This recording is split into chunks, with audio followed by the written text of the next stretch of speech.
You're listening to Why We Do What We Do.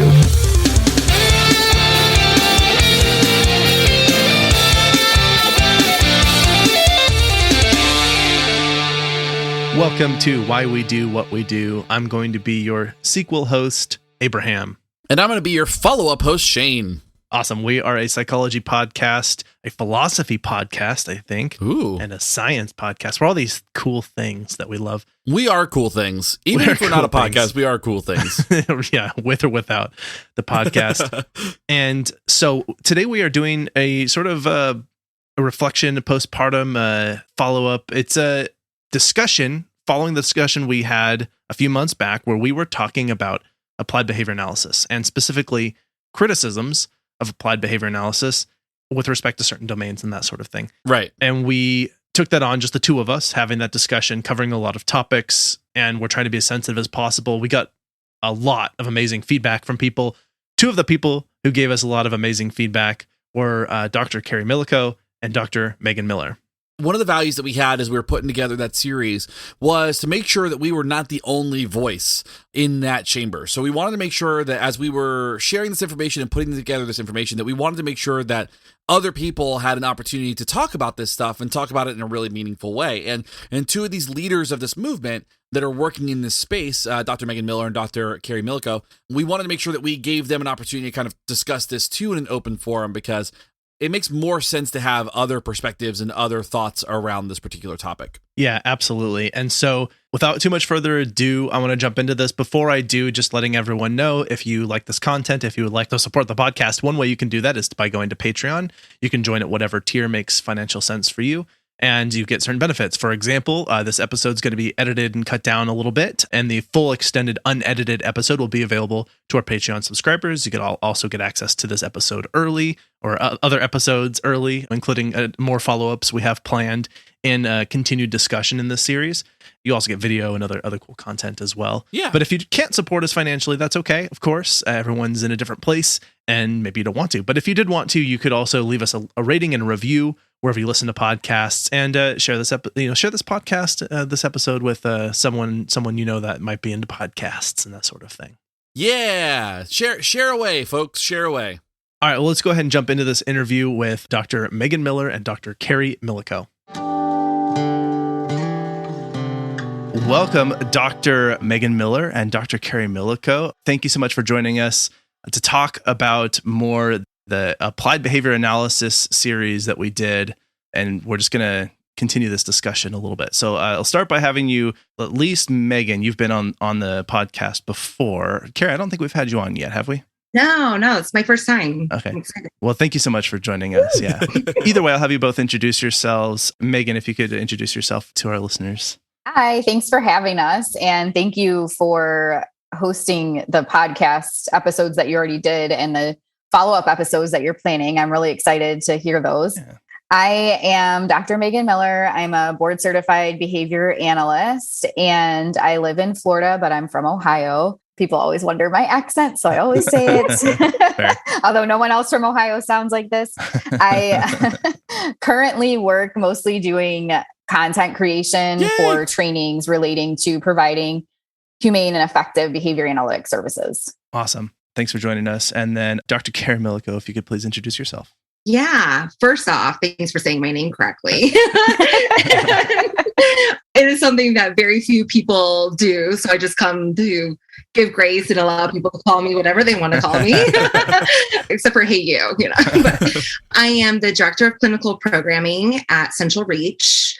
I was brought in October 2019. And with that, I pulled with me a very select and amazing group of behavior analytic instructional designers, where we create evidence-based digital curriculum that is put up on their multiple platforms. And also, with being the director of this department, I also help serve as the clinician voice throughout our product department at Central Reach. And so I help adapt some of the things that we do to be a little bit more in line with best practices if it currently isn't. It's been really great to be given this platform because it's also allowed a lot of opportunities for something like this, where we're able to share best practices and thoughts about the trends of the field. And so it's been great. Awesome. Thank you both so much for joining us. Even after we recorded and published the finale of that series, even more has happened in the news and the field of applied behavior analysis, and some important conversations are going on. I think there are some people who are a little maybe stuck in how they would like things to move forward, and others that are more willing to take a slightly different approach. I don't have a particularly prepared sequence of discussion items, but I would love to get where you felt like our discussion, we talk about what worked, and I'm happy to do that, but I also think where there's places to maybe add and further the discussion. Sure. I would say that I think that you guys stumbled upon a place where to further the discussion. You started to do that, but it was around ableism, right? It's really hard to talk about any of this stuff without addressing our ableist tendencies. There was a book that I read, Untamed by Glennon Doyle, where she discusses a situation in which she was brought in as a speaker at a, I don't know exactly what event it was, but it was representing a lot of the Black community. And she was brought in a speaker, I think, about some of the charity that she's worked in with regards to families crossing the borders and giving them support. And she got criticized for, she's white. Mm-hmm. Yeah. And it's like, who's this white woman speaking about experiences of, people who are not white? And she, in her book, said, you know what? Like, I'm just going to claim it. I'm going to say it, that I'm racist because I have been brought up in a racist society. And while I wake up every day and try to think about ways in which I can be anti-racist, it's not, I don't have that same shared experience that such as members of the Black community do, right, or Hispanic and stuff like that. And I think that that's the take that I have with regard to ableism. I think that we walk in the world and we're like, let me go up these steps and these lights are fine for me. And I have been able to go throughout school without much of a struggle. And like, there's a lot of these things that come so freely and naturally to us that there's another community out there that's fighting for the things that we get for free. And I think that, I slip up all the time, and I have gracious autistic friends who will catch me on that and call me out and do so out of love. And I know that, now I'm going to learn from that. I'm going to move on. And that's going to be part of my self-check when I engage in behaviors every day of how I can be anti-ableist and fighting against my whole history that was reinforced of being ableist. Absolutely. What was the name of that book again? It was Untamed by Glennon Doyle. Okay. Yeah. Cool. It was, there's a lot of cool stuff in there. Yeah. And she doesn't speak anything really about ableism, but I thought that that link of just kind of proclaiming, saying like, I engage in ableist behaviors, and I need to be able to have the lens to point out how I need to change those. And so I think that for moving forward, it's for all of us to put on that pair of glasses. And it's hard because there's a lot of actually education that needs to be done on our end to actually know, this word handicapped is pretty ableist because it has this history. Right. The way that I do XYZ is pretty ableist because of all of this. And we need to find that out for ourselves. So I think, while your podcast is not strictly tiered to ABA or ABA as applied to autistic individuals, I think it's just like looking at everything. Yeah. With those pair of glasses, and including not even the explanation, but making sure the examples are on point too. So I think that just moving forward, it's helping teach for us to do it ourselves. Yeah. And then sharing that with our community. Yeah. Thank you. I appreciate your comments there. You're right that this became a lot more prevalent after you had reached out to us after the very first episode. Or maybe second, but you got us sort of thinking about this in a different way as we were going through it. And it didn't necessarily change the direction that we were taking out of the episodes we planned to discuss, but it definitely had us thinking very differently. And in my journey toward anti-racism, and again, as you said, we live in a world where, and in particular in a country that has so much racism embedded in it that I don't even know the racist things that I do. And so, as you said, catching those blind spots, or I guess that's a term that's also not considered. Great self catch. Yeah. And so then would say like areas in which I was not aware of. Yeah, exactly right. Yeah. And so and like it's embedded in our language. I said I did a similar thing, and I was texting with a friend of mine who is autistic, and we were both, just a private side chat, just really needed to yell at someone else without actually yelling at that person, right? We've all had that moment, right? And so I was like, oh, he's such an idiot. Yeah. And then my friend Jeff kindly said, please don't. And I was like, please don't what? You're really upset too. Why can't we just, dogpile on him privately, right? And he was like, no, the word. And then I was like, yep, nope, got it. And even though it's not as profound as retarded, which we all have, I think, did a pretty good job of taking that out of our repertoire. I remember being in middle school and being like, this movie is right. Yeah, and then not knowing where it came from and how hurtful it was. But there's a lot of words that are similar. Maybe, the R word is the F word, right? But it's like there's other words in that class that have been asked of us to say, get that one out of your language too, please. Yeah. And I think the ableism one is the most recent, I think, both politically. If we look at when rights have really started to be awarded to and recognition of the need for differently abled people to have the access, and they still don't. Yeah. But that's, it's so new. And to me as well, even coming up in a field where I work with these individuals and have for many, many years, the discussion and thinking about it in an anti-ableist way and recognizing where my bias is a repertoire that I will need to have shaped for the rest of my life. Mm-hmm. So, I mean, a good example is that there has been a committee selected in one of our professional organizations to look at these type of things. It was kind of broad, but these type of things. Yeah. And if it's a committee that's focused on looking at treatment as applied to autistic individuals, and then like all of the considerations around that, you would imagine that committee would be filled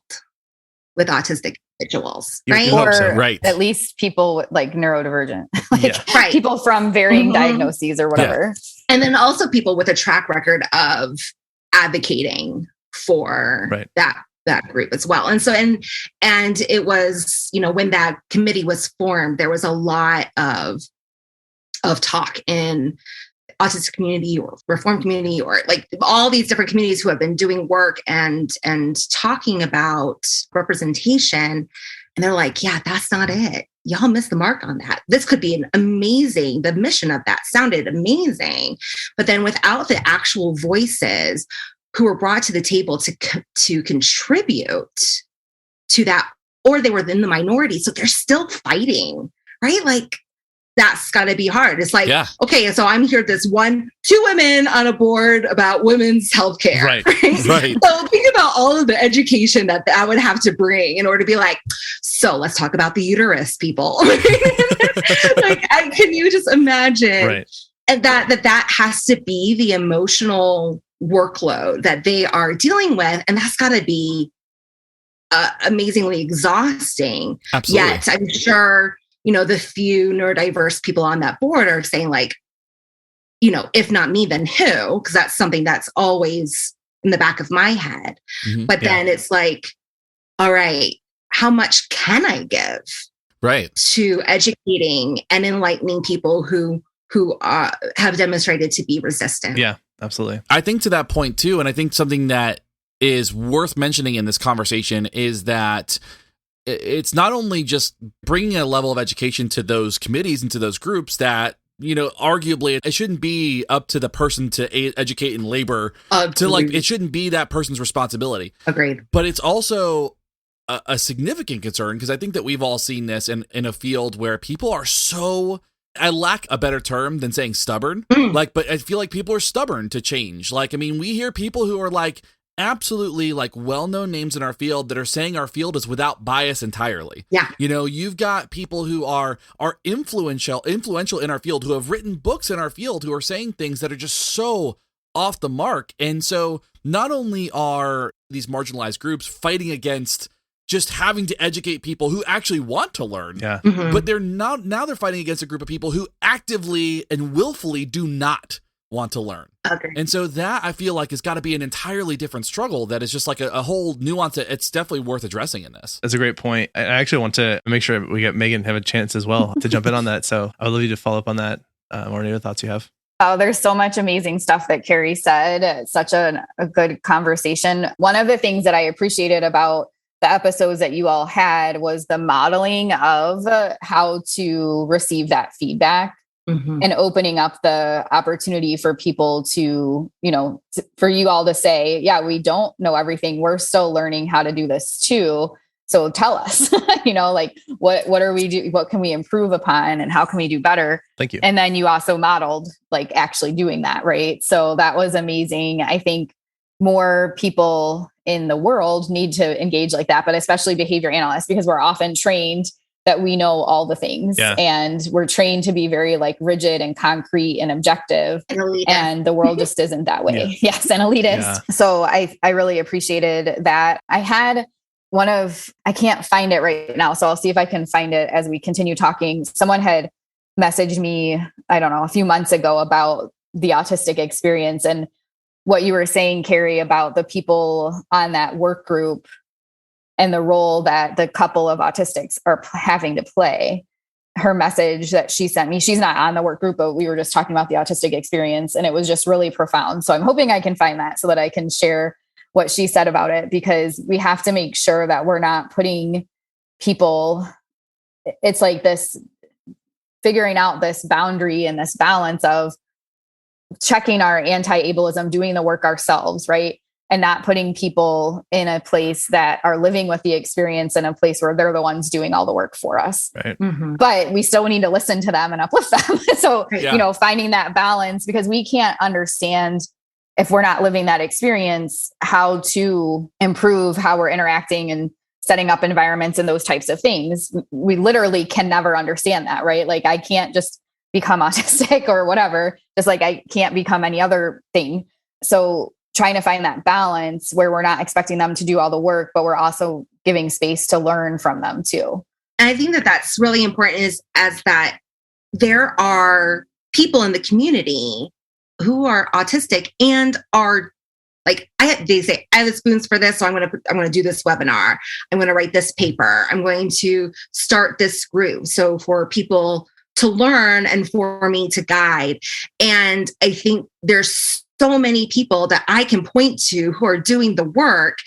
And I think that was the thing, was that like, y'all had I can be like, well, there's really few that are, no, there's a whole bunch of people that they could have recruited who are actively doing the work, or whose work that they can then say, go here, do this, see this, right, and uplift those voices that are not being promoted from our larger organizations, but through grassroots. And it's really hard. I think, Shane, as you mentioned, that it seems to be, it's like a hand is pushing down on the opportunities for those voices to be heard because of like the establishment, but it's like, as you say, those who are not yet willing to look at this from a different perspective. The systems in place, I think the same ones that sort of facilitate the continuation of like racism and sexist policies and that sort of thing, is that hand I think you're describing is just the people who make the rules are still people that look like me, they're and they make the rules because it benefits them. Yeah. Like, I mean, we're all selfish human beings and that we're going to chase the reinforcers, totally. Right? But if there's, you wrote a book and, it's widely used and adapt, but then, this new move is kind of going against my book. Yeah. Right. Right. I mean, it's really hard to backpedal. So I get that. Like, I get saying like, for the last 40 years, I've been saying it this way. And now, but God, what a powerful moment that could be I see there are people in our industry who are bigger name that are, and the hard thing is sometimes their job is on the line. I work for a company that is very progressive, and I am blessed to have that. But then there's some people who are like, when Megan and I did, and Shane, you were a part of this too, but the listening pledge, we reached out specifically to people, big leaders in our field who are doing the work that we thought would lend their voice to this pledge. And they were like, God, I support this, but I can't say it out loud. Ooh. And like, oh, yeah. That's hard. Yeah. But I think that's the, like you mentioned, and like kind of the whole idea, like there are these levels to this, right? Like there's like individual learning. So like on a day-to-day basis, on a one-to-one interaction, I think that's where we can shape a lot of behavior and start kind of modeling what's appropriate to help support the folks that are marginalized in this space. But then these larger systems are where we have to like make these bigger moves and we have to really push for that. And that's where you mentioned at the beginning of this, where you've got privilege, where you can walk up a set of stairs and you don't have to worry about lights. That's where folks that are in those situations and in those positions of power should be leveraging their privilege to bring those folks up. And I mean, it's amazing, it's astounding that people aren't doing more of that, because it seems like there's such a groundswell of support for this movement to working towards like a more compassionate and like an advocacy type of work in our field. So it's a shame that more people aren't able to do that for whatever reason. I was going to go to the same place as well, Shane. And I wanted to ask, because you started talking about this, Megan, a little bit, and I want to hear both of you chime in on why. I have some ideas myself, but I'm really curious what you think. What is it that is having these people feel like they're unwilling to speak out, or that have these people actively advocating for nothing's wrong? Like what are the circumstances for them? I'll start with you, Megan. I think it's competing contingencies. So the people that aren't, that think nothing is wrong. Well, I think it's two things. It's ignorance.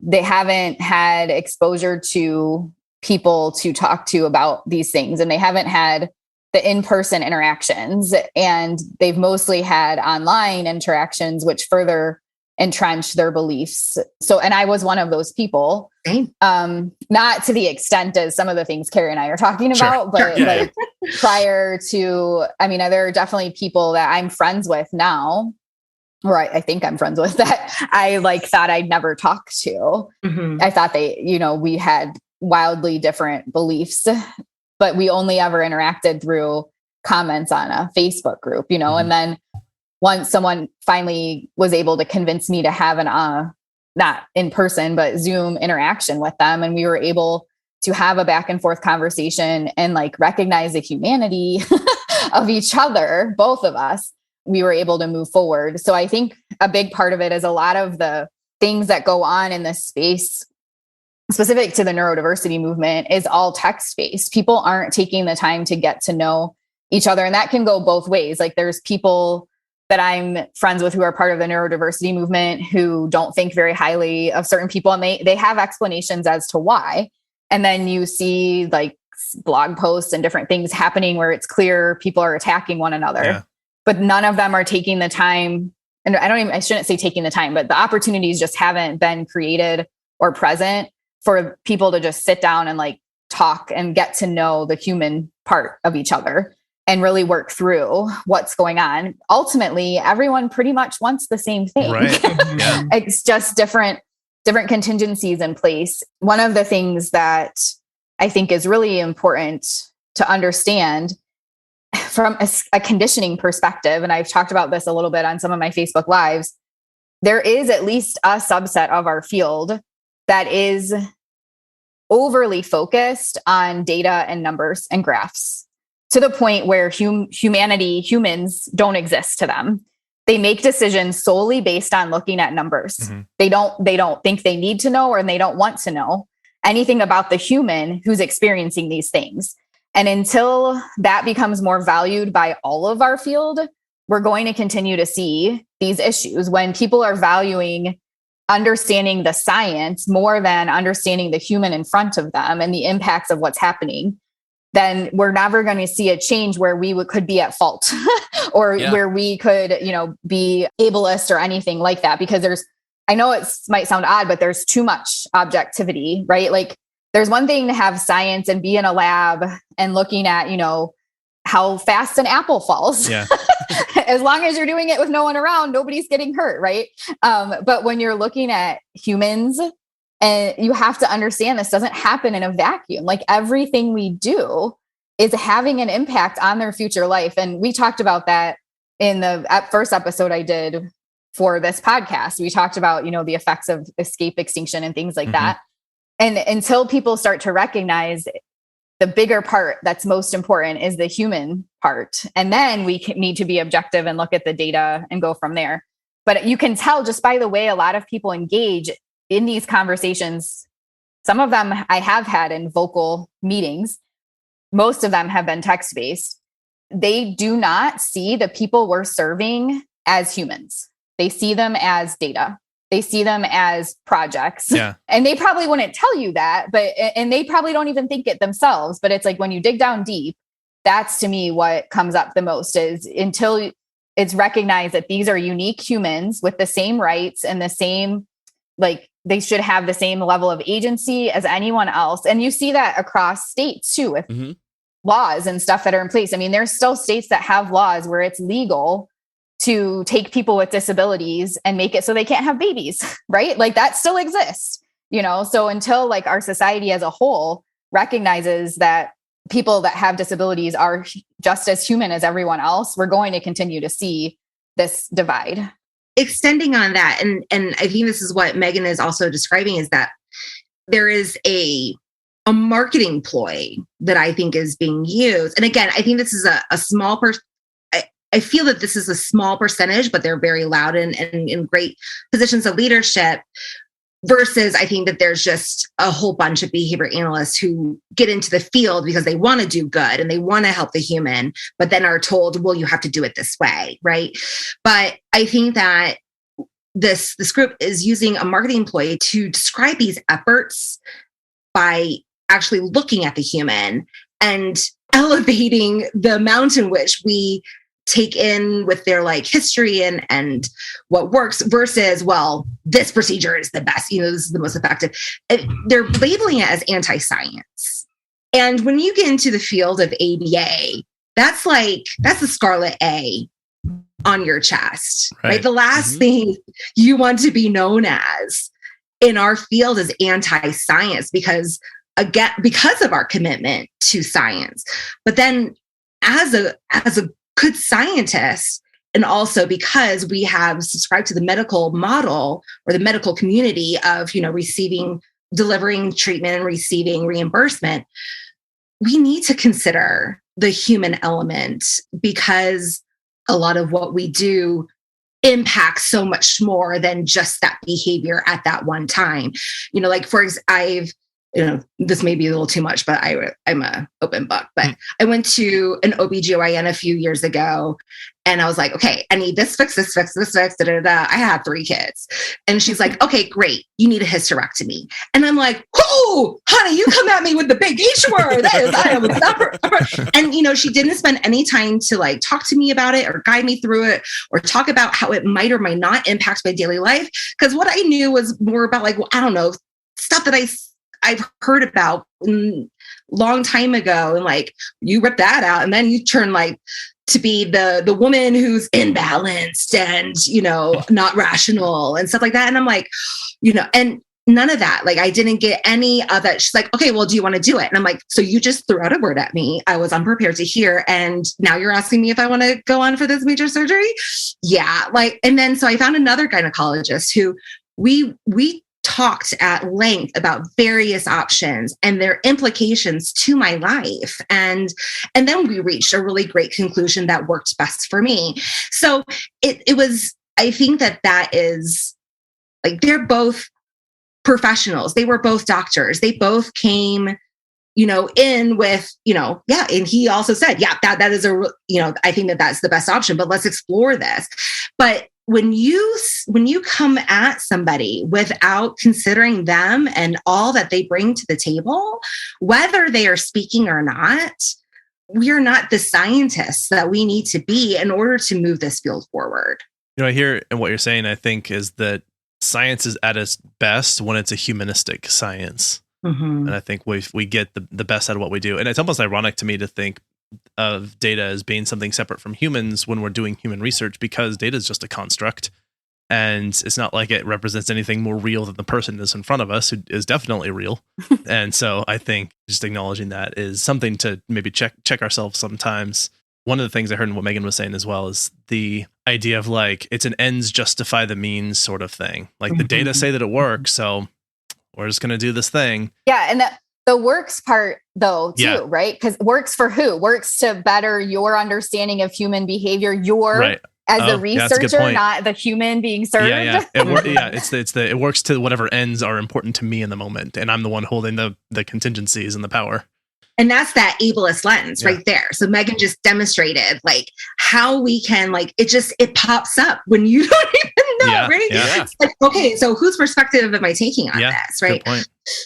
Yeah. I think it's important too, like what we're talking about here, as far as like a behavioral approach, is not new. This is not a new thing in our field. There are articles that are written about this decades ago. There are behaviorists that were doing this and talking about this work decades ago. Mm-hmm. So there's this weird thing where it just got lost. Right. Like qualitative variables, humanist variables, all these things that we're talking about have always been present in behaviorism, but somewhere they got lost along the way. In lieu of things like objectivity, in lieu of data, in lieu of the way it's like, it almost like got like that quote unquote fat got trimmed, from this really hardy science that was absolutely human at its core. So it's very strange to me that these programs have kind of just like done away with that work in lieu of this other stuff.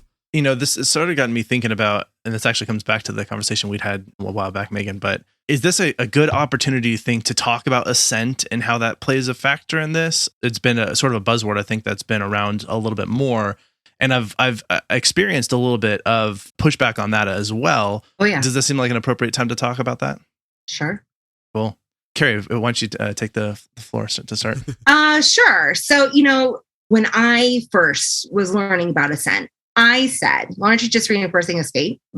Right. Which we all were told not to do. Right. Yeah. I mean, if one thing was ingrained, it was that.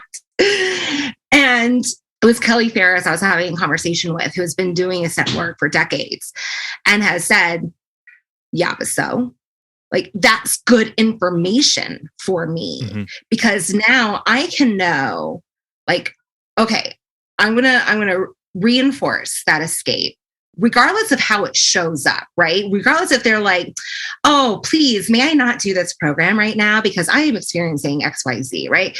A lot of times we don't come into situations like that, even when we withdraw our assent on a daily basis in a typical situation, let alone something in therapy, right? But that assent withdraw is letting you know, either one, like, this environment is not working for this learner, right? I need to look at my environment and change up things that would help promote this learner to do this. If this is a thing that they have recognized that they want in their goals, right? So if this is like, yeah, I do want to learn how to take a shower, but the way that you're going about this is all wrong, right? And that's kind of what they're letting you know, right? So it's like, okay, there's different ways to bathe, and let's figure that out. Or it's like we have to look at it with respect to our curricular programming. And I don't like to use that word programming because it's, but if we like, but and how we write the training protocols, right? So it's like, okay, either one, I have some issue with the environment.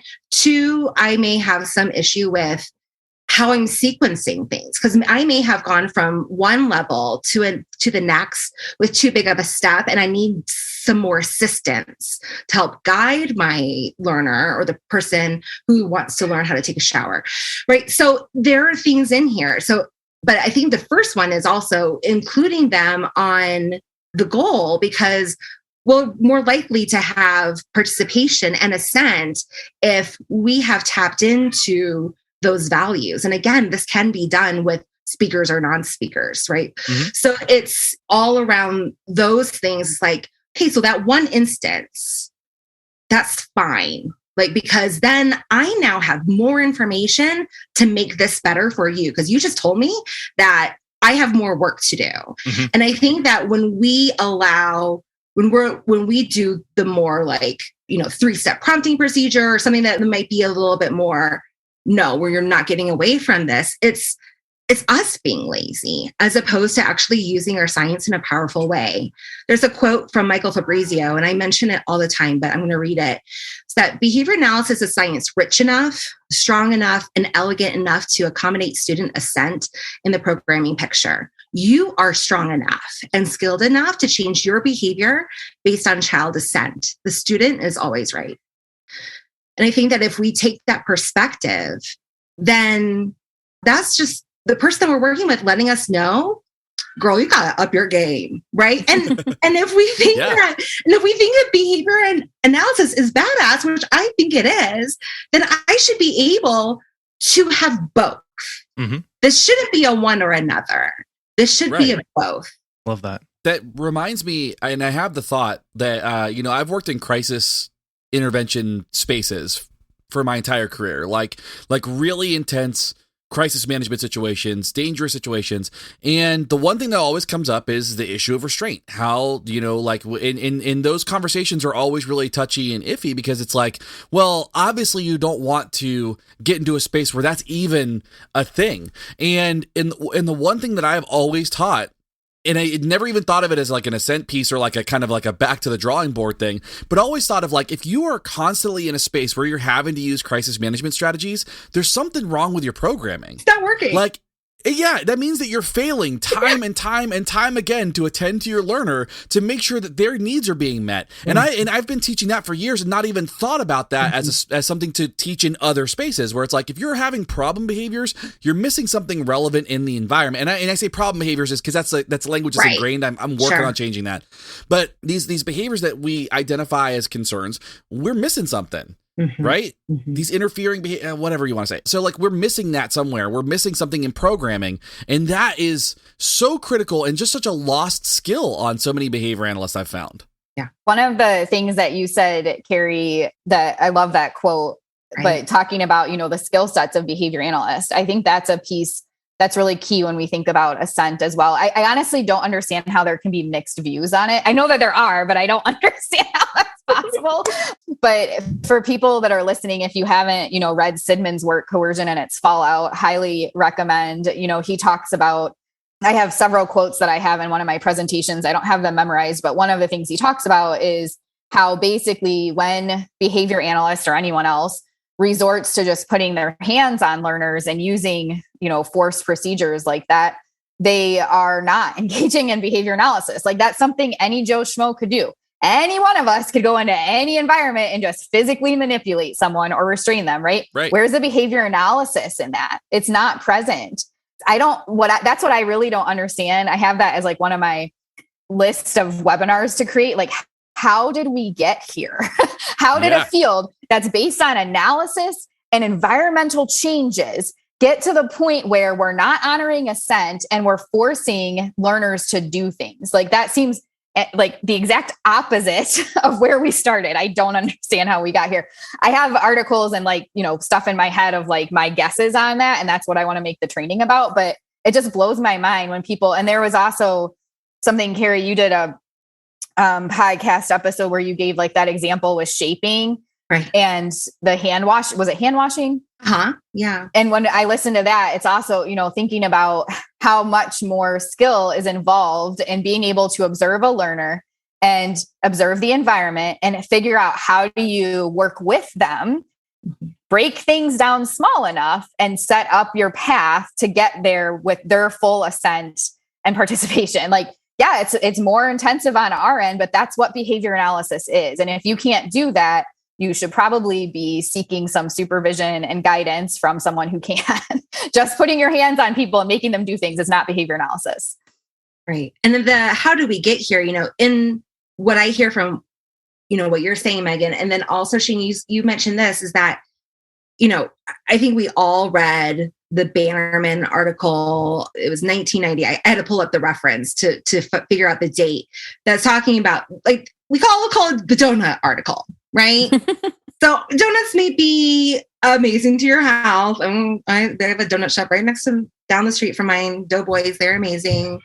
But it's like, it's not our place to, like the individual is free to make this choice if they want to eat 10 or 20 or 1 or no donuts, right? But that was 1990. That was 30 years ago. And we've done a lot of stuff. And, I would say probably none of us were actively in the field in the 90s or in 1990, right? Yeah. So it's like, so our generation has grown up without active writing around these sort of things. What is being written are technical articles, which is fantastic. But then it's like, where are these articles? Where are these articles that are talking about the human condition? Where are the articles that are talking about, respect, dissent, dignity, advocacy? For my preference, there's not enough. Sure. Agreed. And so it's like, so we're having to go back decades to pull up relevant research when we do teach these things. And so it's just like, if it's not showing up actively in our journals, then how much is it showing up actively in our practice? Do you know what's funny though? There's also not articles directing people to do this other shit. Mm-hmm. So again, how are we here, right? Like, it's not like you're going to go in Java and find articles. I mean, you'll find a few where they talk about how we need to find other ways to do it because these side effects aren't worth it. But this is what worked for now. And they're from like the 90s and further back. So again, like, so why are people doing it? It's just blows my mind. To that point too, like the discussion around this is like, I wonder how much of that is like a journal institution that's like and I wonder if people are writing about this stuff and it's just not getting to those places. Like, I mean, I'm not going to speak to like the journal industry, but we all know there's an inherent bias within reviewer and stuff like that too. And that's kind of a unique thing. So like, I wonder how much is like just getting stopped before it even gets through the gates. That's actually a really good point because that's quite relevant. Again, I think you both said it's about that systemic setting in which we may view ableism. And I think that we also are reactionary in threats. Like, oh, this is a threat. And so we're going to, squash that bug the minute you see it, because if not, then it will be a cancer on our culture. And I view that's like, we saw that in the NCIL response. Yeah. As opposed to being like, oh, like we share these same values. Although one paper did talk about values, but it also then just said, and here's how you're wrong. Right. And whenever you're looking to like get some good, like you don't come to someone saying, let me tell you how you're wrong. And then you obviously are now in the position to listen to me, right? That closes off the conversation immediately. Right. And Megan did a beautiful response into like how we as a field should have like been like, you all are doing great work. We want to learn from you.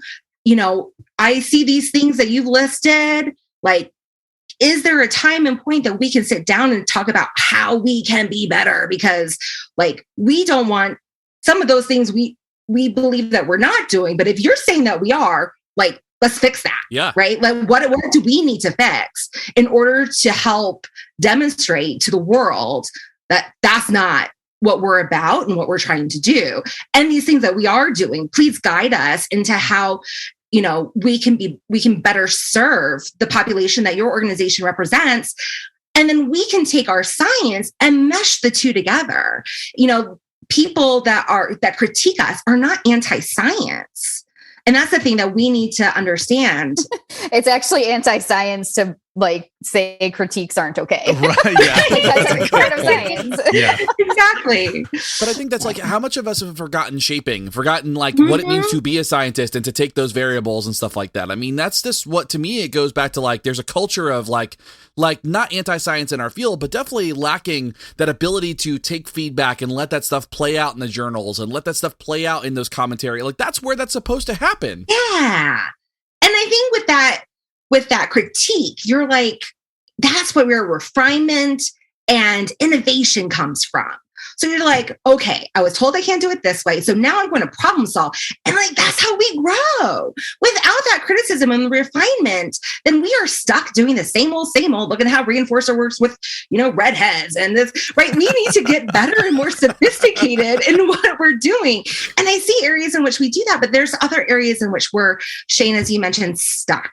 Mm-hmm. Such an awesome conversation. I'm loving all of this. So I want to, I guess, come back a little bit to of the topics that we discussed, and we've talked a lot about various elements of, I think, the ableism ascent and some of the considerations in there. Was there anything else that stood out to you guys that we really need to sort of do another additional follow up and discussion about how we could improve either with the discussion that we had, or I guess the field that we're in, and moving us forward toward, I think, responding to the criticism of ABA as abusive, as well as our sort of inherent ableism as a culture and people?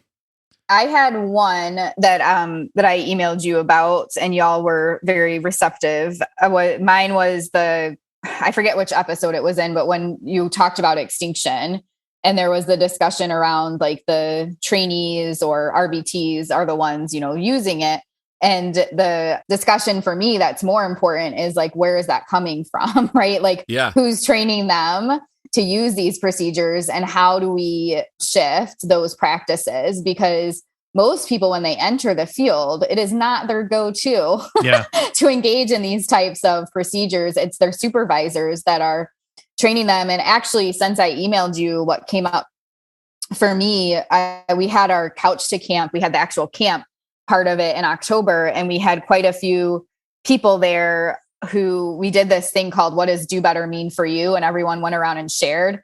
And I was incredibly saddened and inspired to hear almost everyone that shared said for them, do better meant they could have a space to exist as a behavior analyst who is soft and practices from a place of valuing humanity and doesn't, use hands-on procedures. The amount of trauma that each of the individuals who shared had gone through as behavior analysts, being told they had to use these procedures or they're not a good behavior analyst, that they had to, create situations where their clients were having hours-long tantrums and drop-down, drag-out fights, or they weren't good at their job. And whenever they would try to use other procedures, they were made fun of or called soft, like soft is an insult of some sort. I'm not really sure why that's a bad thing. So it was really amazing, but also really sad to hear. I thankfully never went through that. I was always in a space where like I could just use the science and the procedures I was learning about in grad school and create interventions for my learners that were the best for them. And as long as I explained that, and even if I didn't have an explanation, someone would help me come up with one. Nobody was ever like pushing me down or trying to like get me out of the field because I wanted to protect the clients that I worked with. And I just couldn't believe it. So there's so many, I guess, facets to that discussion of like, not only are, RBTs using these procedures, but the supervisors who are training them in those, who, when the RBTs ask like, hey, could we not do this? The supervisors probably push them out of the field and say like, no, this is the way it has to be. And then also the supervisors who, from whatever avenue they come to it, like realize, hey, this isn't how I want to do this anymore. And then they get punished and like treated. And it's amazing to me that they even stay in the field by the way that people are treating them when they try to use more humane procedures. I just can't believe it. And I don't understand like how our field is ever going to shift if we're that mean to the people who are even part of the field, right? Like there's people criticizing behavior analysis who sometimes get written off as, oh, they just don't even understand the science, which isn't even true. Yeah, but then you have people who are certified and do understand the science and are trying to do things in better, safe, more humane ways, and they're getting punished as well. And so that's like such a bigger issue that needs to be addressed. If we can't even recognize amongst our own community how to more humanely provide interventions. Awesome. A little comment I have is not a good summary of everything that you said, but it just sort of stood out to me when you pointed out that when we do these procedures, and use of aversives and hands-on, that sort of thing like that, and escape extinction, whatever it is, that I think that it harms the person doing it as well as the person receiving it. There's a two-way street. And then everything else you said was awesome as well. Kerri, wants to give you a chance to respond as well. Yeah, I just think that moving forward, those of us who have a listening ear for this type of movement need to proceed with integrity and authenticity.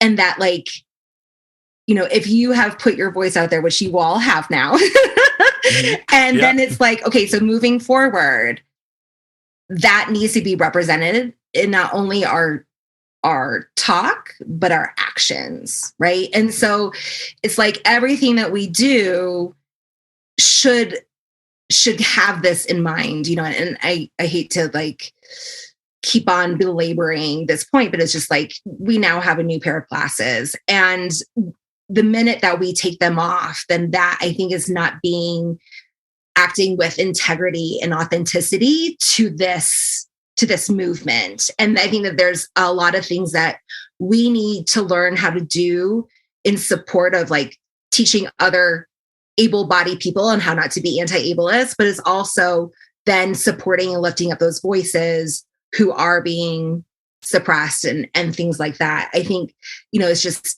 everything. And it's even allowing that like as Megan was saying, allowing that criticism. I hope, you know, this comes from a place of love, but I had someone mention to me that in the past, when they have criticized an episode and maybe put it like on Facebook or something like that in one of in the comment section, like those criticisms have been deleted in the past. So I would even suggest like allowing, you know, taking that and saying, okay, so like what you all did with us with respect to the series, you know, think that is, you know, a model of exactly how we should take that criticism. And, you know, there's a lot of big figures out there who I've seen will post something and then, you know, it's alerted and there's criticisms and they go through and they're like, I'm deleting all the negative posts. And I get it when it's like your own thing, but if you are a public figure that has claimed to, and I'm not talking about you guys at this point, but is the public figure who has claimed that I am this type of person and I am speaking, you know, I'm fighting for these type of rights, but then are silencing the voices who are looking to say, but what you just posted is not in agreement with what you're trying to sell. And then you delete it, right? That is a really hard thing. Like it doesn't sink, right? And so what some people in the autistic community and what I also share this trepidation is that there will be people who now will claim because of this movement, oh yeah, we share those values. We do that. I agree with that. But then the actions don't support it. Or labels will be progressive, but it's anything but, right? And so we want to make sure that there's not a false narrative that then muddies the waters in the act of the good work of the people and the autistic people who are saying like, no, we've been seeing this and over there, it's not the same thing, right? And so we want to make sure that there's no like wolf in sheep's clothing out there, because then it will be really hard for people to discriminate. I'm so glad that you brought that up, because I think to that point, I think the movement in the field, what I've seen, and this is just my perspective, is that the wolves are getting outed much more quickly. Yeah. Very specifically, I think of this one thing that's happened and everybody's like, you shouldn't be doing this. You have no right to do this. You especially don't have any right to make money off of this thing. So what do you think you're doing? And so like there's at least a couple wolves I've seen that are getting outed, which is nice to see. Like they're being held accountable. They're being taken to task, and it's, you know, but it also shouldn't even be a situation where there have to be wolves in sheep's clothing. Like that in itself becomes kind of a unique problem. Yeah. And I think Megan mentioned this too, is that like when we get down to the things of it, you know, I mean, it's like, yeah, we all agree that, and I think you guys pointed this out too in some of your episodes, we all agree that RBTs need more than 40 hours of training, you know, and that we don't want routine responding with our learners so that they're, you know, is just like a stimulus response relationship, right? We want people that we're working with to respond critically and with authenticity, and right. And that is true coming from them, a good representative of who they are, right? So there's so much that we all agree with across the stuck ABA around those who are looking to push it. And even around those who are anti-ABA, like there's so many shared values there. But I think it comes down to the ableist part, and then stemming from there, then what protocols or techniques and stuff like that we use, as Megan mentioned, that you can shuffle off into this bucket. Like, I'm sure that there's ways in which we can do extinction that is kind, like my son will lose his tablet because he did something that didn't fall in alignment with right. And so that immediately sends him into a situation where he's very distraught. But I don't need to remove my compassion for him and my love for him, and like, yeah, man, you don't have your tablet, but I can sit here and console you, because like you're not like having this fit because you're being manipulative. You're having this fit because like this is your favorite thing on the planet, and now you don't have access to it. And I'm gonna hold you and let you know that you're safe, and I have you, and I got you. But yeah, you just don't have that. Right.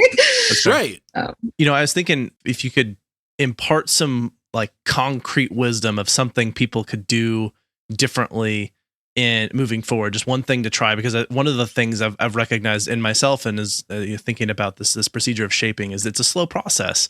Some people that are resistant now will get there probably if we just keep communicating the message to them about this anti-ableist stance and whatnot. The more people we can enroll in that journey, the better. And sometimes it takes a little bit to get over that hump. One of the things that I got from my conversation with Megan a while back was I've started asking learners that I work with, what do you want to get out of this? Like, what is in this for you? Like, how can I make this like, so this is like really in line with what you want to have happen? And another thing that I've really taken on is whenever I see something that looks like them trying to get out of what we're doing, I'm like, they're telling me something about what's going on for them. And I need to figure out what that is so I can make this situation better. Because generally they're not like, no, I hate learning. It's more like I really hate this thing right here that's happening. So that's those are the things I've taken on. So I'd love to, if you guys have some wisdom of like, what's a concrete thing people could do to help sort of move the needle a little bit in the right direction, if you've got anything like that. I feel like Kerri's always better with stuff than I am. I'm probably not as much of an optimist as I should be. Part of me is like, some of the field is just going to need to retire. Okay. That's the nice way of. I agree. Like, try to recognize where to place your energy, because you can't possibly, there's only so much energy you can give to things. So I try to do my best to share what I'm learning and really model that, just like you two did with this series, and modeling like, these are the things we're learning, and this is where we might have messed up or misstepped, and this is how we're correcting that.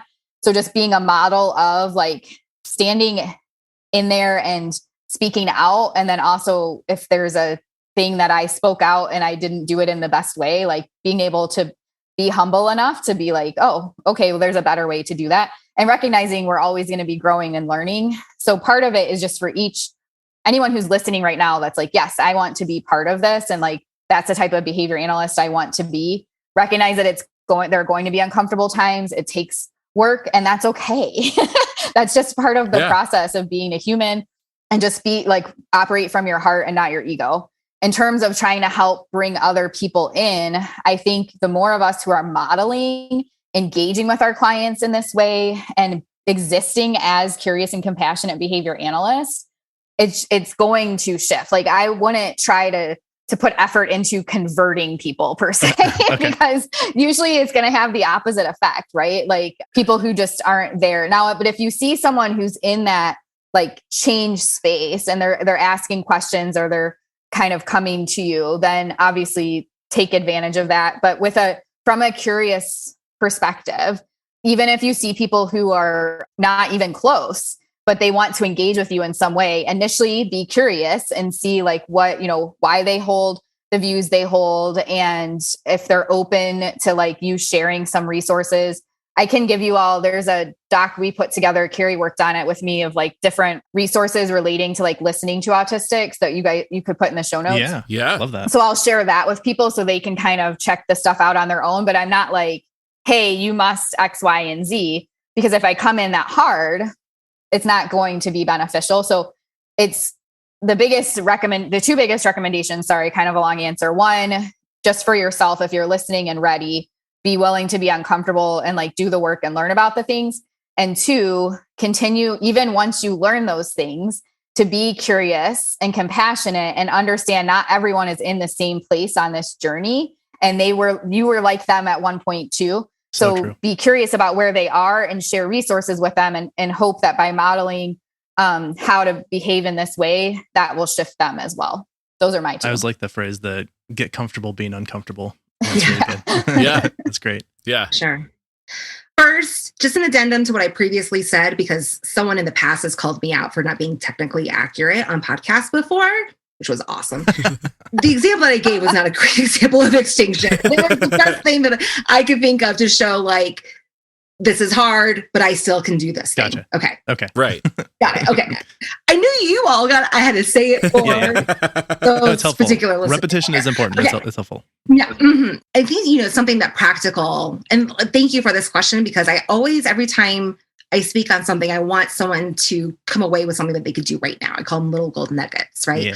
So I think one thing, and, I can see how this may be a little overwhelming given all the data that people collect, but I think just start collecting a little bit of data on your own behavior when you are with learners. When are you providing assent? Can you identify how they withdraw assent? Scott, that's kind of like how you were mentioning, but also like how many times did you reinforce that, or did you not allow it to happen? Right. And I think that those data might be enlightening and maybe a little scary to be like, wow, because then how do you read them, right? So even if you just have a little bit of like a little sheet of paper or Post-it note that tallies these things, but you begin to self-monitor and be like, is this how I want my learner to see me, right? When they come in and spend however much time within this, it's a good amount of time. Do they want to see me as always telling them no? Or do I create opportunities in which I allow their no to be no and their yes to be yes? I think that we can extend that into like therapeutic situations that we're involved in, or even medical situations that we're involved in. Ever since I've been looking more at assent, I see it pop up all the time when I'm with a doctor. I even was requested, instead of, did the nurse grab my arm for my blood pressure? Or was she was like, what arm would you like to use? Okay, can you give me your arm, please? Right? There's so many opportunities in which we can provide for those moments. And so I think it's like keeping data on like, did you provide it? Or could that have been an opportunity? And what was your answer when you noticed that the learner was withdrawing assent? Or, are you noticing the times in which your learner does grant you assent? Or are you even asking them? Awesome. I love that.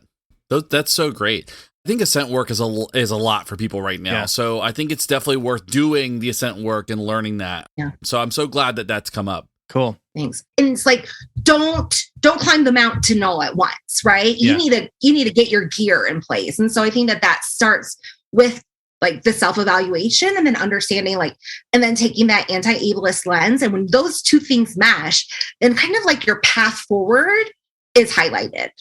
Awesome. I love it. Do you guys have any closing thoughts, anything you'd like to leave with?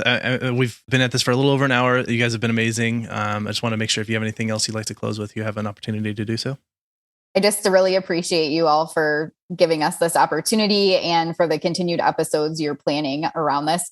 I don't remember if you said it at the beginning, so I just want to make sure it's clear that Kerri and I are both neurotypical thank you, and highly invested in this topic as practicing behavior analysts. And we also obviously recognize the importance of really listening to the voices of, the reactions from the neurodiverse community. And I know you all are planning and have already been working on things relating to that too. So I appreciate all the comprehensive work you're doing on this. Thank you. Thank you for that feedback. Yeah. And I think that, as Megan said, like, we want to, which is why I love how you all have, you're just dealing with scheduling conflicts about having an episode that showcase neurodiverse voices around this topic, because that's like everything that Megan and I do. We want to like say, okay, you heard up, but listen to that. Yeah. Because that's how we learned. And it was a gracious gift that was given to both of us of this new way of thinking and words to articulate it. And it was uncomfortable, and it continues to be uncomfortable, but that's how you know that you're growing, right? Learning is hard. Like if it was easy and super comfortable, then I probably wouldn't have given up guitar.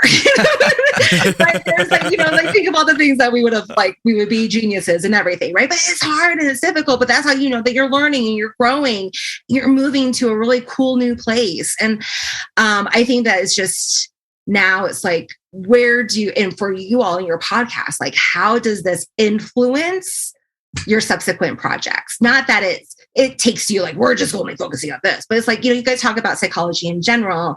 I'm sure that there's moments in which an anti-ableist view will pop up. So just make sure that in everything that we do, we're doing the self-check and making sure that we're still representative of our values in this manner, because those loud voices, those public voices are really, really important right now.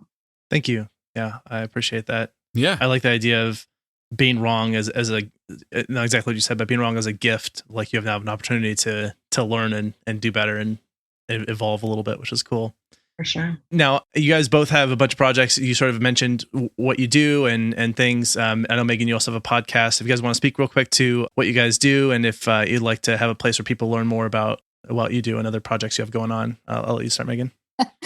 Okay. So like I mentioned, I'll give you that file that has the resources. One of the things I like to do is gather resources on stuff and create Google Docs. Nice. So we'll share that with you. It's a bunch of different podcasts and things that people have created that are mostly geared towards behavior analysts and listening and uplifting autistic voices and the neurodiversity movement. Mm-hmm.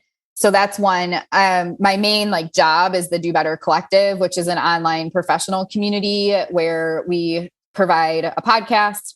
We have webinars, we have mentorship. We do a weekly meeting with me every week. And we also have different special events and workshops and things.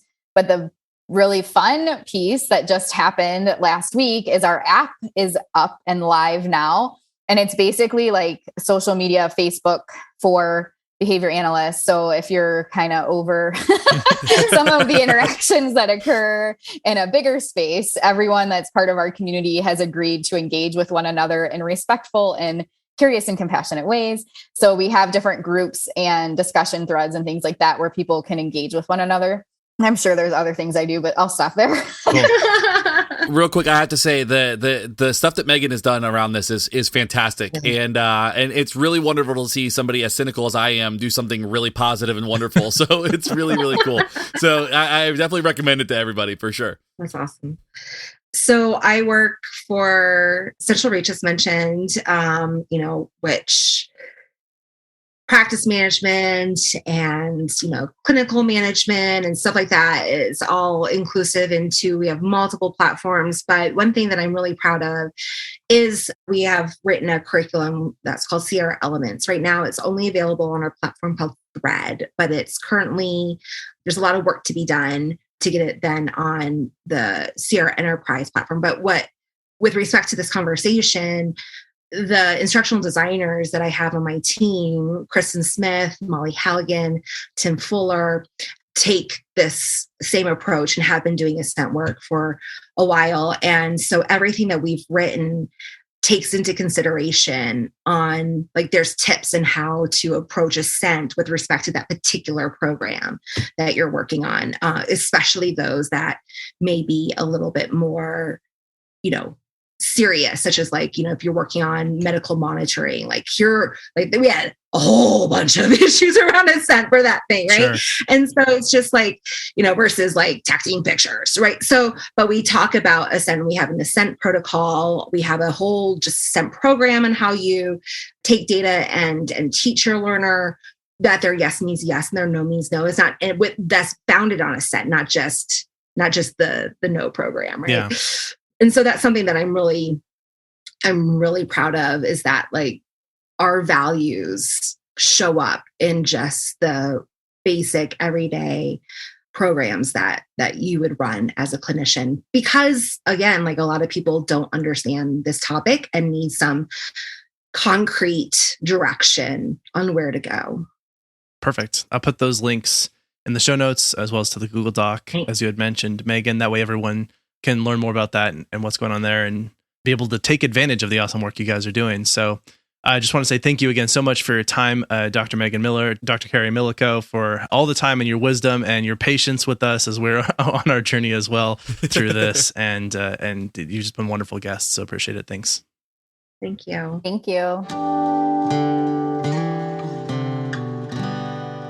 Okay, just want to say thank you again to Dr. Megan Miller and Kerri Milyko for their generosity with their time and their comments and their willingness to come on and critique us, as well as provide, I think, some additional resources and thoughts for others who are interested in adopting this framework or participating in this movement towards anti-ableism and an understanding. Also, I think of compassionate orientation toward behavior analysis, applied behavior analysis, and what we can do as a field to be better and more inclusive. These are folks that are leaders in the field that are absolutely worth attending to their work, seeing what they're doing, and checking out the resources that they share, because they are absolutely invaluable. Well, let's go ahead and throw in some quick recommendations.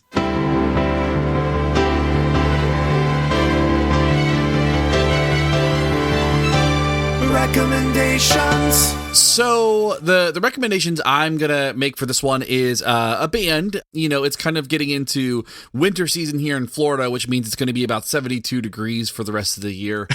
Oh, no. You brag much. It's beautiful here.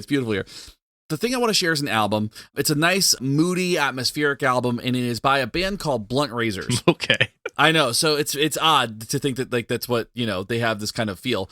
They are a band from Peoria, Illinois, and they're made up of Jared O'Donnell and Neil Keener from a band called Planes Mistaken for Stars. Jared O'Connell recently passed away from a type of cancer after receiving treatment. Neat. He was the lead singer of Planes Mistaken for Stars, and while he got sick and while he couldn't record for Planes Mistaken for Stars, he recorded this album called Blunt Razors. So it's got this like depth and kind of moodiness to it. The album is called Early Aught, and it's got songs like Begging, Calming, and Amber Waves, and all of them are really, really good. So if you get a chance to listen to it, if you like something that's like nice and mellow, a little bit rough, kind of southern folky a little bit, it's definitely worth a listen. Awesome. Cool recommendation. Yeah. I'm going to recommend a book series that I am rereading for the third or fourth time now. People will recognize this because it is the Wheel of Time series. Ah, yay! The TV show is now out, and I've been watching that as well and following along, but I wanted to revisit the series in its entirety. It's a very long series, but I would recommend anybody who is interested in a very comprehensive world building sort of fantasy series, the Wheel of Time series books, I really enjoy, and I think that if you like fantasy, you will too. Yeah, absolutely. It's on my list. From our conversations that you and I have had, it sounds like the Wheel of Time for you is like Dark Tower for me. Yes, I think you could certainly compare those. Absolutely. Yeah, and I love Dark Tower too. So I think there you go. Don't have to be fans of just one or the other. Yeah. Room for everyone here. I love it. All right. If you have more to say about applied behavior analysis and would like to provide some constructive feedback or compliments, we certainly are a fan of compliments, about this conversation that we had with Drs. Kerri Milyko and Megan Miller, please reach out to us. We are going to post all of the resources that they mentioned during this discussion on the page for this episode, so you can find all of those resources there and check those out if you would like to learn more.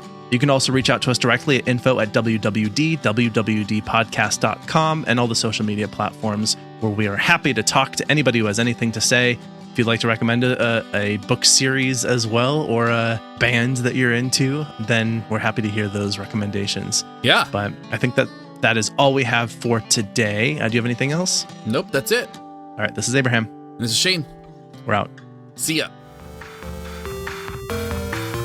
You've been listening to Why We Do What We Do. Why We Do What We Do is supported in part by our amazing patrons. Thank you. If you like what you heard, consider becoming a patron by heading to patreon.com/WWDWWD podcast. You can also rate and review us wherever you get your podcast, or share this episode with your friends. If you have any comments or questions, we'd love to hear from you. Find us at WWDWWD podcast on your favorite social media platforms. You can learn more about this and other episodes by going to www.wwdpodcast.com. There, you'll find links as well as detailed and shareable show notes. Why We Do What We Do is researched and produced by Abraham, Ryan O, Shane, and Miranda. Artwork and logo design by Andrew Pollock at nogdesigns.com. Video and production assistance from Tyler Brasier with music courtesy of Justin Greenhouse. Thanks for listening, and we hope you have an awesome day.